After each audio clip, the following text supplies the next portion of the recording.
আমাদের আজকের প্রোগ্রামের সম্মানিত প্রধান আলোচক আমাদের সাধারণ ব্যক্তি বিশিষ্ট ইসলামী শিক্ষাবিদ আসন্ন ভবিষ্যতের সম্মানিত চেয়ারম্যান আমাদের আজকের প্রোগ্রামের সম্মানিত প্রধান মেহমান প্রধান আলোচক শেখ আহমদুল্লাহ সাহেব মঞ্চে এসেছেন। আলহামদুলিল্লাহ আলহামদুলিল্লাহ আলহামদুলিল্লাহ আলহামদুলিল্লাহ আলহামদুলিল্লাহ তাকবীর।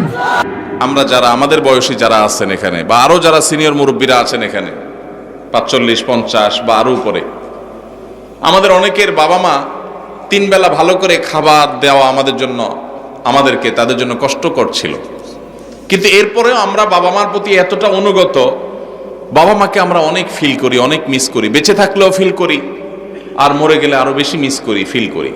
কিন্তু এখনকার যে আমাদের সন্তানরা, এই সন্তানরা আমাদের বাবা মা আমাদের জন্য যতটা করতে পেরেছেন এদের জন্য আমরা এর ৩ গুণ করার পরও তারা আমাদের বাবা মার প্রতি আমরা যতটা অনুগত, আজকালের সন্তানরা আমাদের প্রতি ততটা অনুগত না। কারণটা কি ভাইরা আমার? সবই তো দিয়েছি, সবই দিয়েছি। আমার বাবা মা যা দিতে পেরেছে আমি তার চেয়ে বেশি দিয়েছি, তাহলে কৃতজ্ঞতা আদায় করতে গিয়েও তো অন্তত আমি আমার বাবার মধ্যে যতটা অনুগত সন্তান আরো বেশি অনুগত হওয়ার কথা ছিল, কিন্তু হচ্ছে না। এর কারণ কি? এর কারণ বিশ্লেষণ করা অনেক লম্বা আলোচনার ব্যাপার, একক কোনো কারণ এখানে বলা কঠিন। অনেকগুলো কারণ রয়েছে। এর ভিতরে একটা কারণ হলো আমাদের এই সমাজ ব্যবস্থা, এটা পশ্চিমা সংস্কৃতি দ্বারায় এত বেশি প্রভাবিত হয়ে গেছে যে আমাদের সন্তানরা এখন তারা এদেশীয় সংস্কৃতি, এদেশের মানুষের কৃষ্টি কালচার সভ্যতা, এদেশের মানুষের তাহজিব তামাদ্দুন এবং অ্যাজ এ মুসলিম ইসলামের যে কৃষ্টি কালচার সেই জায়গা থেকে অনেক দূরে সরে গেছে। আমাদের তরুণদের একটা বড় অংশ তারা বিপদগামিতার দিকে চলে গেছে। এর কারণ যেমন পশ্চিমা সংস্কৃতির আগ্রাসন আছে, নাটক সিনেমার নামে বিনোদনের নামে যেগুলো দেখছেন সারাক্ষণ আপনার ভেতরের জগৎকে পরিবর্তন করে দিচ্ছে, সেগুলো আপনার ঈমান আমল চিন্তাধারা সবকিছুকে প্রভাবিত করে নিজের অজান্তে চেঞ্জ করে দিচ্ছে। আপনি মুসলমান থাকছেন নামে আর খোলসে, ভেতর থেকে আপনাকে পরিবর্তন করছে, আপনি টেরও পাচ্ছেন না। আপনার সন্তানকে আপনি শিক্ষা দিচ্ছেন, স্কুল কলেজে ইউনিভার্সিটিতে শিক্ষা নিতে গেছে যে সন্তান, সেখান থেকে শিক্ষার উপরে ভর করে পশ্চিমার যে সংস্কৃতি আসছে সেটাও সে ধারণ করেছে, শিক্ষিত হচ্ছে, পাশাপাশি সে পশ্চিমা ধ্যান ধারণায় বিশ্বাসী হচ্ছে। এর ফলশ্রুতিতে ইসলামের যে ট্র্যাক, ইসলামের যে সুমহান শিক্ষা, সেই শিক্ষা থেকে বঞ্চিত হয়ে ধ্বংস হয়ে যাচ্ছে। এর অনেক কারণের ভিতরে একটা কারণ হলো সন্তানকে আপনি সেইভাবে হালাল খাবার খাওয়াতে পারতেছেন না আপনার বাবা মা যেটা আপনাকে খাওয়াতে পেরেছে। আপনার বাবা মা অনেক কষ্ট করে অল্প খাওয়াইছেন, কিন্তু হালাল খাওয়াইছেন, তার বরকত ছেলের মধ্যে আপনি পাইছেন।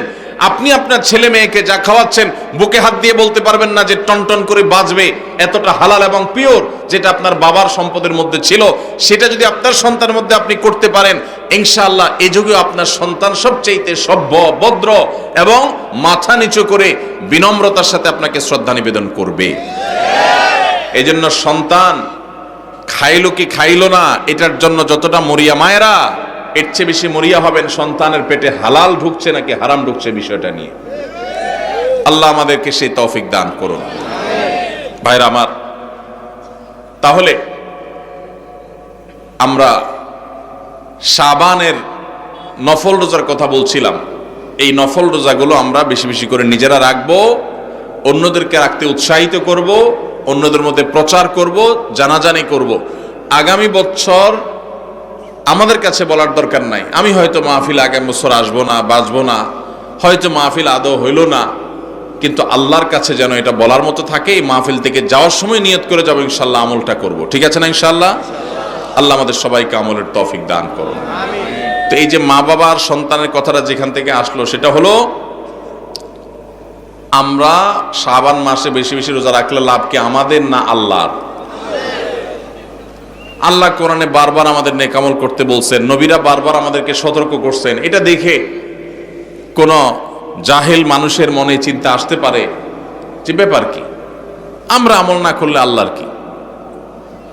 ভাইরা আমার, এটা হলো শিশু সুলভ চিন্তা। ওই যে শিশু মা বাপ খানা খাওয়ানোর জন্য সারাদিন পিছে পিছে ঘুরে, আর সে মনে করে কিরে মার মনে কোনো ঠেকাটুকা আছে মনে হয়, মা মনে হয় বেতন টেতন পাবে, এই জন্য আমার পিছে পিছে ঘুরে মনে হয়। ওই ছেলে খাইতে চায় না, অথচ স্বার্থটা কি মায়ের না সন্তানের? সন্তানের। তাহলে মা এত কষ্ট কেন করছেন? মমতার কারণে, স্নেহের কারণে। মা বাবা সন্তানকে যতটা ভালোবাসেন, আপনার আমার রব, আপনার আমার মালিক আল্লাহ সুবহানাহু ওয়া তাআলা আমাদেরকে এর চাইতে অগণিত গুণ বেশি ভালোবাসেন। এত বেশি ভালোবাসেন যে বান্দা জাহান্নামে যাক আল্লাহ চান না। এই যে বিভিন্ন আমল আমাদেরকে আল্লাহ দিয়েছেন, এই আমলগুলো দিয়েছেন আমরা যেন জান্নাতে যাওয়ার পথ সহজ হয়, আমাদের সুগম হয়। সেজন্য এই জন্য ভাই, সমস্ত সুন্নাহগুলো, নবীজির আমলগুলো সব শিখে শিখে জেনে জেনে আমল করবো তো ইনশাআল্লাহ। শাবান মাসে নফল রোজা রাখবো তো ইনশাআল্লাহ। অন্তত 2টা রোজা হলে ওরা রাখবেন, নিয়ত করছেন, একটু হাত তোলেন। আল্লাহ আমার ভাইদের সবাইকে আপনি আমল করার তৌফিক দান করেন। মালিক আমাদের সবাইকে আপনি আমলের তৌফিক দান করেন, আমাদের সবাইকে জান্নাতে যাওয়ার তৌফিক দান করেন। মাশাআল্লাহ মাশাআল্লাহ। একটা ওয়াজ শেষ, ওয়াজ নম্বর 2। দ্বিতীয় যে বিষয়ে কথা বলবো বলছিলাম সেটা হলো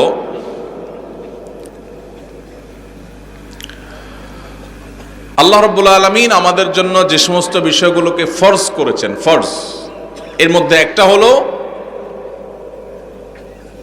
আমাদের মৃত্যুর পর আমাদের সম্পদে আমাদের রক্ত সম্পর্কীয় আত্মীয়দেরকে এক একজনকে এক এক হিস্সা বা অংশ আল্লাহ তাআলা নির্ধারণ করে দিয়েছেন কোরআনে।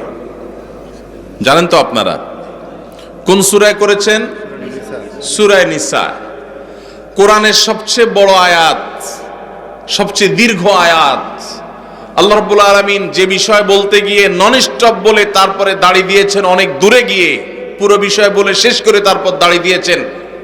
সেই সবচেয়ে দীর্ঘ আয়াত কোরআনে যে বিষয়টার উপরে, সে বিষয়টা কিন্তু নামাজের বিষয় না, সেটা রোজার বিষয় না, সেটা যাকাতের বিষয়ও না। সেটা কোন বিষয়? পরিত্যক্ত সম্পত্তির বন্টনের বিষয়। মা বাবা, স্বামী স্ত্রী, ভাই বোন, কারণ মৃত্যুর পর তার সম্পদে কার কি হক আছে, কে কতটুকু পাবে, এ বিষয়ে আল্লাহ তাআলা বর্ণনা করেছেন। বর্ণনা করে আল্লাহ তাআলা বলেছেন, ফরিদাতাম মিনাল্লাহ, তোমাদের রেখে যাওয়া সম্পদে কার কতটুকু ভাগ আছে না আছে, এই সব বন্টন আল্লাহ তাআলা করে দিয়েছেন। কে করে দিয়েছেন? আল্লাহ বলেছেন ফরিদাতুম মিনাল্লাহ, এটা আল্লাহর বন্টন, আল্লাহর নির্ধারণ, আল্লাহর পক্ষ থেকে এটা ফিক্সড করা হয়েছে। আমরা কেউ মনে করতে পারি আল্লাহ বলেছেন অমুকরে এতটুকু দিতে, সে তো আমার কোনো কাজে আসে না, আমার তো বরং তমুক বেশ কাজে আসে, তাহলে তারা একটু বাড়াই দিতে চাই আমি। মানে আল্লাহ যেভাবে দিতে বলেছেন, আমার যুক্তি বুদ্ধি দিয়ে আমি সেটাকে পরিবর্তন করতে চাই, এই যে একটা প্রচেষ্টা আমাদের অনেকের মধ্যে আছে, আল্লাহ রাব্বুল আলামিন সেই সম্পর্কে বলেছেন, আবাউকুম ওয়া আবনাউকুম লা তাদরুনা আইয়ুহুম আকরাবু লাকুম নাফআ, তোমাদের বাপ দাদা, তোমাদের সন্তান সন্ততি, এর ভিতরে কে তোমাদের বেশি কাজে আসবে, বেশি উপকারে আসবে, তোমরা কেউই জানো না। আল্লাহ যা নির্ধারণ করে দিয়েছেন সেটা অনুযায়ী বন্টন করো। তোমার বিবেক বুদ্ধি প্রসূত বন্টন করতে যাবে না, আল্লাহ নির্ধারণ অনুযায়ী দাও, তোমার বুঝে আসুক আর না আসুক। এই ফরজ। বহু দাড়ি পাকা মুরব্বী আছেন, বহু সিজদা করতে করতে কপালে দাগ ফেলে দেওয়া মানুষ আছেন, বহু নিয়মিত তাসবিহ তেলাওয়াত করা, নফল আমল করা মানুষ আছেন, বহু নফল রোজা, ফরজ রোজা রাখা মানুষ আছেন, বহু দান সাদকা করা মানুষ আছেন, বহু হজ ওমরা নিয়মিত করা মানুষ আছেন, যারা এই ফরজ আদায়ে গাফিলতি করেন, উদাসীনতা এবং অবহেলা করেন, এবং তারা এই কারণে আল্লাহর খাতায় ফাসিক নাম তাদের উঠে গেছে।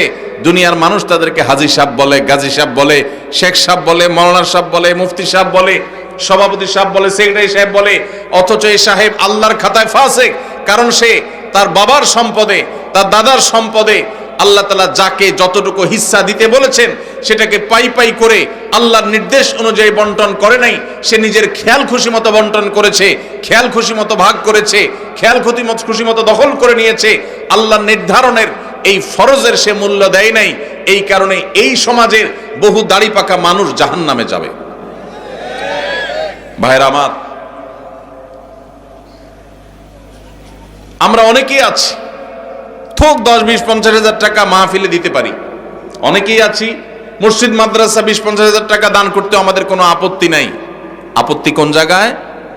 আপত্তি হইল আমার বাবা দুনিয়া থেকে চলে গেছেন, এখন বাবা যা রেখে গেছেন জমি জমা স্থাবর অস্থাবর সম্পদ, ব্যাংক ব্যালেন্স, টাকা পয়সা যা যা আছে, এগুলো থেকে ভাগ করে কাকে দিতে হবে? আমার ওই বোনটাকে দিতে হবে, ভাইটাকে দিতে হবে, সবাইকে যার যারটা দিতে হবে। এটা দিতে আমাদের খুব কলিজা লাগে, আছে না নাই? দান করতে তার কোনো অসুবিধা নেই, কারণ দান তো 20-50 হাজার করতেছে, কিন্তু বাবার সম্পদটা দিতে কার্পণ্য করে, গড়িমসি করে, আছে না নাই?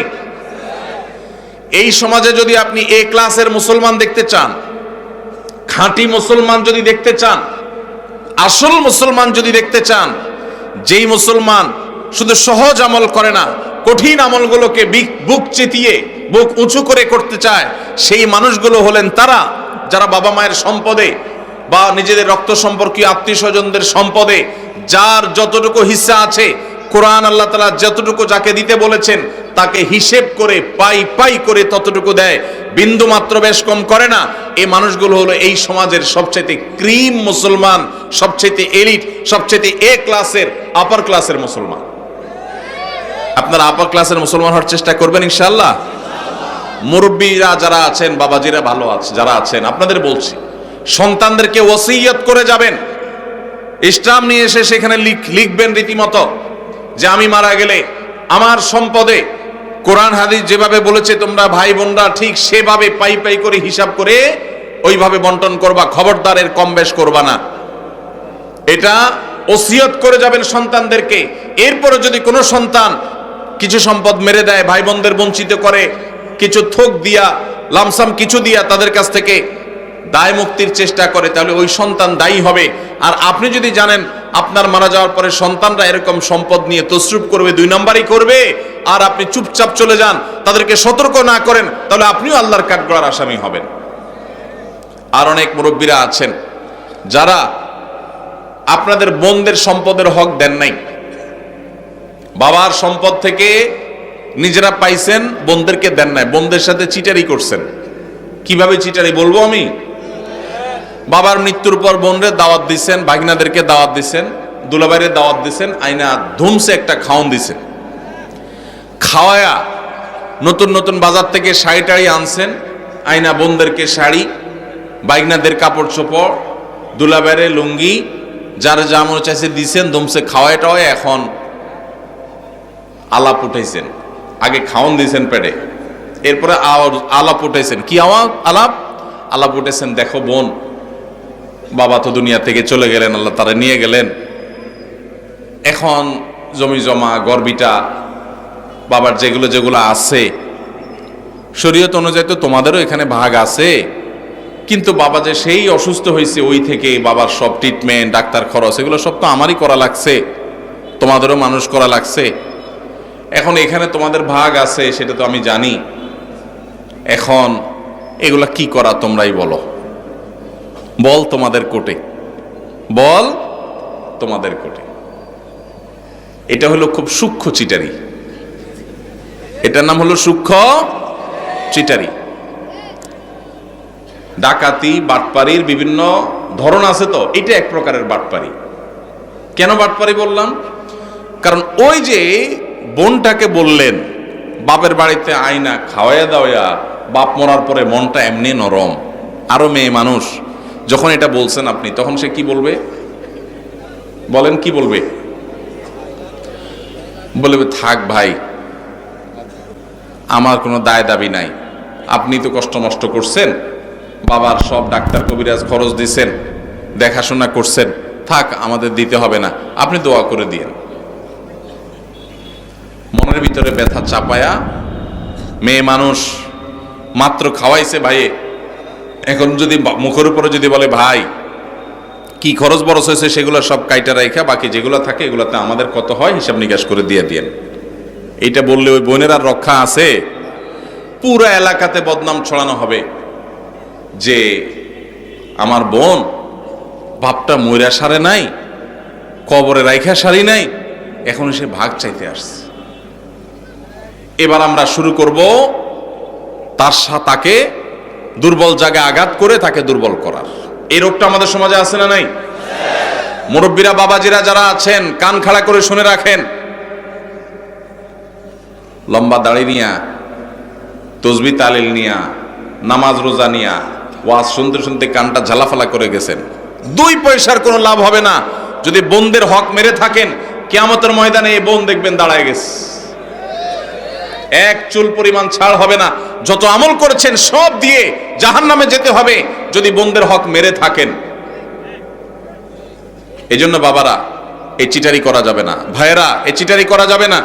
যেসব ভাইয়েরা বাবা মার মৃত্যুর পর বোনদের হক দেন নাই, অনেকে মায়ের হক দেয় না। মায়েরও হক আছে। আপনার বাবা মারা গেছেন, আপনার মা তার স্বামীর সম্পদে তার হক আছে না নাই? কয়জন সন্তান বলতে পারবেন যে আমার বাবা মারা গেছে, মাকে হিসাব করে দিয়ে দিছি? কয়জন বলতে পারবেন? এক ভাই হাত তুলছেন। আর আছেন যে মাকে হিসাব করে দিয়েছেন? আরেক ভাই হাত তুলছেন, মাশাআল্লাহ। আরেক ভাই হাত তুলছেন, 2-4 জন হাত তুলছেন, মাশাআল্লাহ। বেশি মানুষ হাত তোলেন নাই। অনেকের হয়তো বাবা আল্লাহ তাআলা বাঁচায় রাখছেন, আরো বাঁচায় রাখুক, আমরা দোয়া করি। কিন্তু যদি দুনিয়া থেকে চলে যায় তাহলে ওলামা ইকরামের কাছ থেকে মাসআলা জেনে কোরআন যাকে যতটুকু দিয়েছে তাকে ততটুকু দিবেন তো ইনশাআল্লাহ? কারা কারা দিবেন? হাত তোলেন, হাত তোলেন। পাক্কা নিয়ত করে হাত তোলেন, আন্দাজে হাত তুলবেন না। সম্পদের লোভ করব না, বলেন সম্পদের লোভ। আল্লাহর দেওয়া বন্টন অনুযায়ী পাই পাই করে সবাইকে বুঝাই দেব ইনশাআল্লাহ। আল্লাহ আমাদের সব ভাইকে তৌফিক দান করুন। ভাই, বরকতের মালিক কে? বরকত দেওয়ার মালিক কে? আল্লাহ। যদি বরকতের মালিক এটা বিশ্বাস করেন তাহলে আপনার বাবার সম্পদে, মায়ের সম্পদে, ভাইয়ের সম্পদে, বোনের সম্পদে, আপনাদের পরস্পরের সম্পদে তার মৃত্যুর পর যার যতটুকু পাওনা আছে, আল্লাহ বলছে তাকে 1/3 দাও, আল্লাহ বলছে তাকে 50% দাও, আল্লাহ বলছেন কাকে এতটুকু দাও, আরেকজনকে এতটুকু দাও। যাকে যতটুকু দিতে বলেছেন তাকে ততটুকু যদি দিয়ে যান, আপনি ফকির হয়ে যাবেন, অভাবী হয়ে যাবেন, আপনার সব শেষ হয়ে যাবে। এটা কোনো মুসলমানের বিশ্বাস হতে, আল্লাহর নির্দেশ অনুযায়ী যার যতটুকু পাওনা যদি আমি দিয়ে দেই, আল্লাহ তাআলা আমাকে বরকত দিবেন না দিবেন না? আর আল্লাহ যখন বরকত দেন তখন অল্পতে অনেক হয়ে যায়, আর আল্লাহ যখন বরকত দেন না তখন পাহাড় পরিমাণ সম্পদ থাকলেও মানুষ অভাবী আর ভিখারি থাকে। ভাইরা আমার, আল্লাহ সম্পদও দিয়ে দেয়, আবার ক্যান্সারও দিয়ে দেয়। দেয় না? দেয় না? বরকত এবং কল্যাণ ভিন্ন জিনিস। এজন্য যুবক ভাইরা যারা আছেন তাদেরকে বলবো, নিয়ত করে নেন, ছোট লোকই করবেন না, নিচু চিন্তা করবেন না। যেসব ভাইরা মনে করেন যে বাবার জন্য আমি তো অনেক খরচ করছি, তাহলে আমি সব সম্পদ রেখে দিব, জি না। বাবার জন্য খরচ করা আপনার নৈতিক দায়িত্ব। আপনার যদি টাকা থাকে তার ট্রিটমেন্ট খরচ দাঁড়ানো আপনার দায়িত্ব। এর মানে এই না যে বাবার সম্পদ থেকে আপনি সেটা কাটাকাটি করবেন। হ্যাঁ, যদি এমন থাকে যে বাবার সম্পদ, ক্যাশ টাকা আছে, সেটা ট্রিটমেন্ট করা যায়, তাহলে সেটা দিয়ে আপনি বাবার ট্রিটমেন্ট করেন, কোনো অসুবিধা নাই। বাবার যদি না থাকে আর আপনার থাকে, সন্তান হিসেবে আপনার উপরে ফরজ বাবার ভরণ পোষণ দেওয়া। অতএব সেটার জন্য ভিটা মাটি এগুলো সব রেখে দিবেন, এটা করা যাবে না। প্রয়োজনে সেগুলা জমি জমা বিক্রি করে বাবার ট্রিটমেন্ট করবেন। এরপরে যেটা ঠিকবে সেটা বন্টন করবেন। বোনরা নিতে না চাইলেও জোর করে দিবেন, দিবেন তো ইনশাআল্লাহ? ফুফুদের হক, বোনদের হক, ভাইদের হক পাই পাই করে দিবেন। অনেক বড় ভাই আছে, চান্স পাইলে ছোট ভাইদের ল্যাং মারে ছেড়ে দেয়, নিজেরা সব দখল করে নেয়। আছে না নাই? আল্লাহকে ভয় করেন। এই ফরজটা অবহেলিত ফরজ। নামাজের ফরজ অনেকে আদায় করেন। আমার কাছে নালিশ আসে, অনেক ফ্যামিলির বিভিন্ন ভাইরা নালিশ নিয়ে আসেন, ভাইয়ে হক মেরে দিস।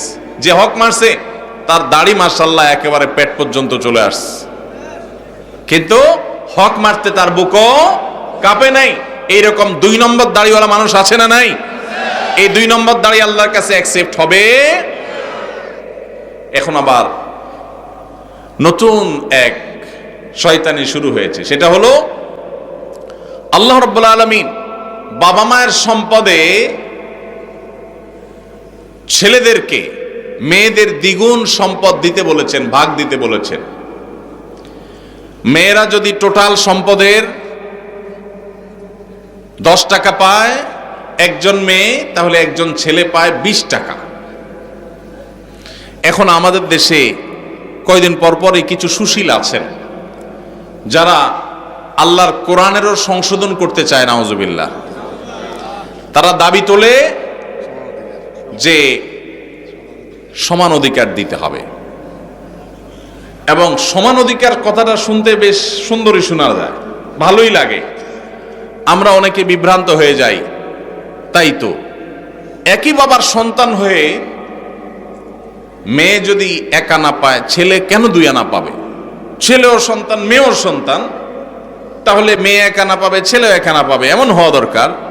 মেয়ে এক আনা পাবে, ছেলে দুই আনা পাবে, এটা কেন? বাহ্যিকভাবে এটা মনে হয় বৈষম্য করেছে। ভাইরা আমার, আমরা সবাই জানি আল্লাহ রাব্বুল আলামিন যত ফ্যামিলির খরচ আছে, এই সব খরচগুলো ছেলেদের উপরে বর্তাইছে না মেয়েদের উপরে বর্তাইছে? স্বামীর উপরে না স্ত্রীর উপরে? স্বামীর উপরে। কত রকমের খরচ? সব রকমের খরচ। বিয়ে করবে মেয়ে, মেয়ের বিয়ে হবে, বিয়ের খরচ কি মেয়ের জোগাড় করা লাগে? কার জোগাড় করা লাগে? বাপের বা ভাইয়ের। ছেলে বিয়ে করবে, খরচ জোগাড় করা লাগে কার? ছেলের নিজের। আরেকজন কয় বাবার। আপনার বাবা আপনার খরচ দিছে? কোপালালা মানুষ, তাহলে ভালো বাপ পাইছেন আপনি। ভাইরা আমার, বিয়ের খরচ কে দেয়? ছেলেদের নিজেরা। বিয়ে করার সময় টাকা পয়সা জোগাড় করে বাজার সদাই করে বিয়ে শাদী করলো। শ্বশুরবাড়ি যাওয়ার সময় নতুন বউরে নিয়ে যখন শ্বশুরবাড়িতে যাচ্ছে, মিষ্টি মন্ডা কেনার পর বিলটা কি বউয়ে দেওয়া লাগে না জামাই দেওয়া লাগে? তাহলে শ্বশুরবাড়ির মিষ্টির খরচও সে দিল। আবার শ্বশুরবাড়ির বেড়ায় যখন বাবার বাড়ি আসতেছে, এখন বাবার বাড়িতে আসার সময় আবার ফলমূল যা কিনছে টিনছে এগুলোর বিল কে দেওয়া লাগে? ছেলে। তাহলে নিজের বিয়ের খরচও নিজের, শ্বশুরবাড়ির মিষ্টির খরচও ছেলের, আবার বাপের বাড়ির ফলের খরচও তার, বাসা ভাড়াটাও তার, বাজার সদাই খরচও তার, নিজের খরচ তো তার আছেই, বউয়ের খরচটাও তার, ছেলে মেয়ের খরচটাও। তাহলে খরচের বেলা সে 16 আনা, আর পাওয়ার বেলায় মেয়ের চাইতে 1 আনা বেশি। এটাতে কি ছেলেরকে আল্লাহ তাআলা অনেক বেশি দিয়ে ভাষায় দিয়েছেন আর মেয়েদেরকে আল্লাহ তাআলা ঠকাইছেন? নাউজুবিল্লাহ, এরকম?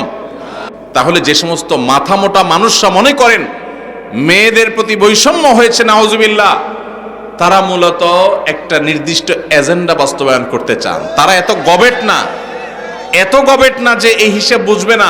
খরচের বেলা ছেলে 16 আনা, আপনি একজনকে বাজারে পাঠায় বলছেন নাও 10 টাকা দিলাম, এটা আনবা ওইটা আনবা ওইটা আনবা, 4-5টা আইটেম বলে দিলেন, দিয়া বললেন 10 টাকা দিলাম। আরেকজনকে 5 টাকা দিয়ে বললেন তোমার কিছু আনা লাগবে না, যা খুশি করো, নিজে খাও, ফুর্তি করো। কি বলেন? 10 টাকা আলাকে বেশি দিছে না 5 টাকা আলাকে বেশি দিছে? এখন যদি বলে ভাই কেন বৈষম্য করলেন, আমাকে 5 টাকা দিলেন, ওনারে 10 টাকা দিলেন, সমান সমান দেয়া দরকার, এই দাবি কি যৌক্তিক না অযৌক্তিক? এই অযৌক্তিক দাবি বিভিন্ন সময় আমাদের সমাজে কিছু সুশীলরা, নামধারী কিছু সুশীলরা তারা তোলে। এরা কেন তোলে? আমি যদি বলছিলাম একটা দুর্বিসন্ধি আছে। সেই দুর্বিসন্ধিটা কি? আমাদের এই সাবকন্টিনেন্টে মুসলমান তো মুসলমান, আমাদের হিন্দু ভাইরা, খ্রিস্টান ভাইরা, বৌদ্ধ ভাইরা, এই অঞ্চলের সব ধর্মের মানুষদের একটা কমন কালচার আছে। সেটা কি?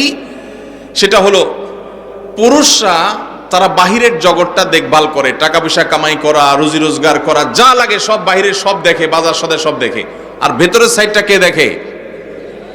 মহিলারা দেখে। এটা হলো আমাদের সাবকন্টিনেন্টের ধর্মীয় এবং আমাদের সামাজিক কালচার। এবং এটা আমাদের কালচার বললে ভুল হবে, এটা মানব সভ্যতার শুরু থেকে চলে আসা একটা কালচার। পৃথিবীর অমুসলিম প্রধান দেশগুলো, বিশেষ করে পশ্চিম অঞ্চল, তারা এই কালচারটাকে পরিবর্তন করে ফেলেছে। তাদের সমাজে কি হয়? বাসা ভাড়া নিলে অর্ধেক খরচ জামাইয়ে দেয় আর অর্ধেক খরচ বইয়ে দেয়। জানেন তো আপনারা? বাজার সদাই সবকিছু 50% ভাগযোগ করে দেয়। এখন এই যে মেয়েদেরকে সমান অধিকার দেওয়ার নাম করে বাবার সম্পদে ছেলেদের সমান দিতে যারা দাবি করছেন, তারা মূলত চান আমাদের এই সমাজটাও পশ্চিমা সমাজের মতো হয়ে যাক, অর্থাৎ মেয়েরা পাওয়ার বেলায় তারা অর্ধেক পাবে, ছেলের মতো সমান সমান পাবে, খরচের ক্ষেত্রেও তারা সমান সমান শেয়ার করবে। এই দিক থেকে তারা মনে করে যে বৈষম্য দূর হবে, সাম্য প্রতিষ্ঠা হবে। মূলত যেটা আসলে হবে, পশ্চিমাদের যেটা হয়েছে সেটা হলো এই পরিবার ব্যবস্থাপনাটা ভেঙে চুরমার হয়ে যাবে। এমনিতেই স্বামী স্ত্রীর মধ্যে সম্পর্ক দিন দিন যায় অবস্থা।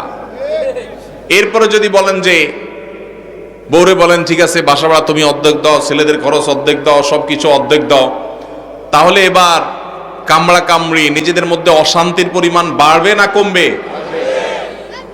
এর প্রমাণ হলো পশ্চিমে যদি আপনি তাকান দেখবেন সেসব দেশগুলোতে বৈবাহিক সম্পর্ক এটা সোনার হরিণ হয়ে গেছে।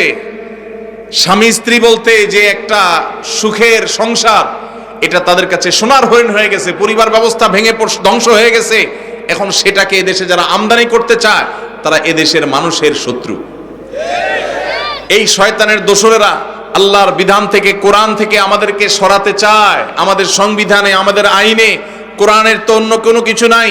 যা ছিটে ফোটা দুই একটা আছে সেগুলো খাজে বাজে থাকা কণাগুলোকে ধুয়ে পরিষ্কার করার জন্য যখন যারা সরকারে আসে তাদের ঘাড়ে সওয়ার হওয়া এই পশ্চিমাদের দোসরেরা, তারা এই দেশে থাকে, এই দেশে খায়, দালালি করে পশ্চিমাদের। এদের ষড়যন্ত্রের ব্যাপারে আমাদের সতর্ক থাকতে হবে, সাবধান থাকতে হবে। আমাদের অবশ্যই বোনরা, মেয়েরা নানাভাবে নিগৃহীত, তাদের সপক্ষে আমাদের কথা বলতে হবে, কিন্তু তার জন্য আল্লাহর আইন, আল্লাহর বিধানকে পরিবর্তন করার কোনো প্রয়োজন নাই। তাহলে কি করতে হবে?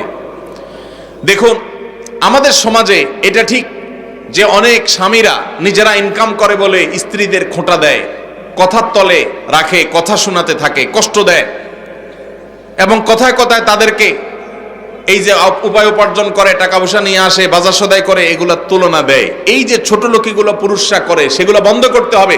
সেগুলো বন্ধ করার জন্য মেয়েদেরকেও আপনি বের করে দিবেন, চাকরি করাবেন, অথবা তাদেরকে সম্পদের ভাগ দিবেন, তাতে বন্ধ হয়ে যাবে। এটা আমরা সঠিক মনে করি না। তাহলে কি করতে হবে?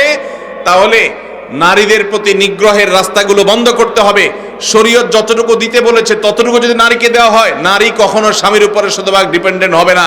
স্বামী জুলুম করলেও তার জুলুম স্বীকার করতে, জুলুম মেনে নিতে বাধ্য হবে না, যদি স্বামী মহরটা ঠিক মতো দেয়, বাবার সম্পদের পাওনাটা ঠিক মতো পায়, মায়ের সম্পদের পাওনাটা ঠিক মতো পায়, সব জায়গা থেকে তাদের যে পাওনা আছে এই পাওনাটা যদি তারা ঠিক মতো পায়, তাহলে তাদের প্রতি নিষ্পেষণ জুলুমের রাস্তা বন্ধ হয়ে যাবে।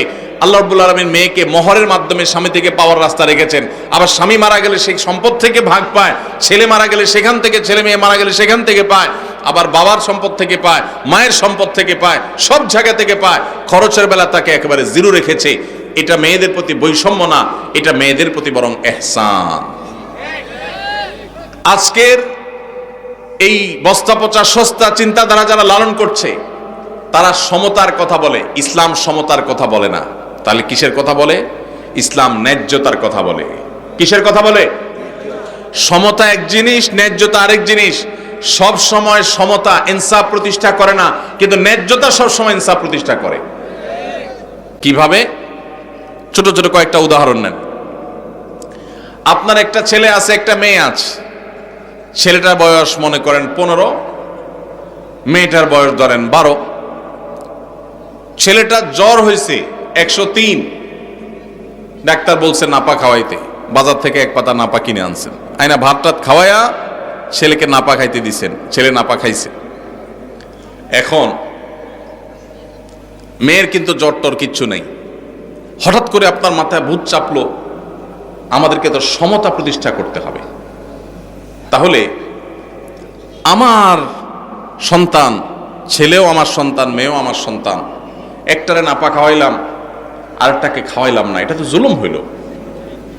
এই জন্য মেয়েরে বলছেন হা কর, হা কর, হা করাই আপনার সুস্থ সবল মেয়েটারে আপনি নাপা খাওয়াই দিলেন।